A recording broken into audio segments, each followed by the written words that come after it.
भौणी को दुष्कर्म कला शैतान भाई। हाँ दर्शक बंधु, विश्वास नहेले भी सत। तेबे निज भौणी सह दुष्कर्म कला शैतान भाई।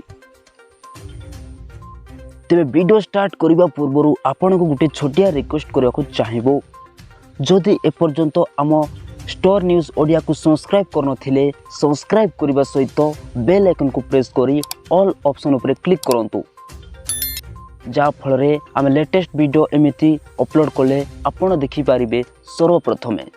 तेबे चलंतु खबर उपरे नजर पकाइबा। भाई भौणी संपर्क आगरे कलंक दाग लागिछि। राखी एठी मूल्यहीन होइछि। अप्राप्त बयसरे भाई भौणी अनैतिक संपर्क करुछंती।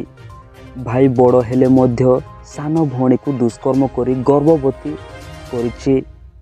एभଳି घटना केवल चर्चा सृष्टि करी नाही, बुद्धिजीवी मानक चिंता बढ़ाइछि।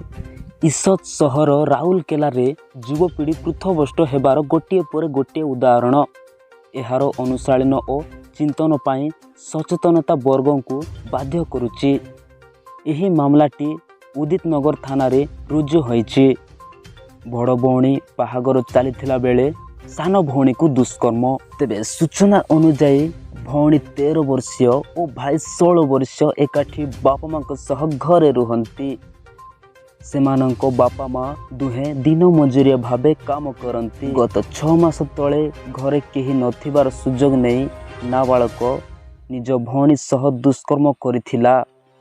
घरे काहाकू कहिले जीवनरू मारिदेव भली धमक मध्य देइथिला। भौणी बयरे काहाकू कोई नथिबार सूचना मिलिछि। तेबे किछि दिन पूर्व पेटरे जंत्रणा हेबारु नाबालिका निज माँ सह राउरकेला सरकारी हॉस्पिटल को जाइथिले। सेठारे स्वास्थ्य परीक्षा करी झीटी 6 मासर गर्भवती थिबा डाक्टर कहिथिले। घटना संपर्क में माँ पचारिबारु नाबालिका से दिनर घटना विषय माँ को सबू कही देइथिले। ए नहीं माँ शनिवार उदित नगर थाना रे निज नाबालक पुओ नारे लिखित अभियोग करिसंती।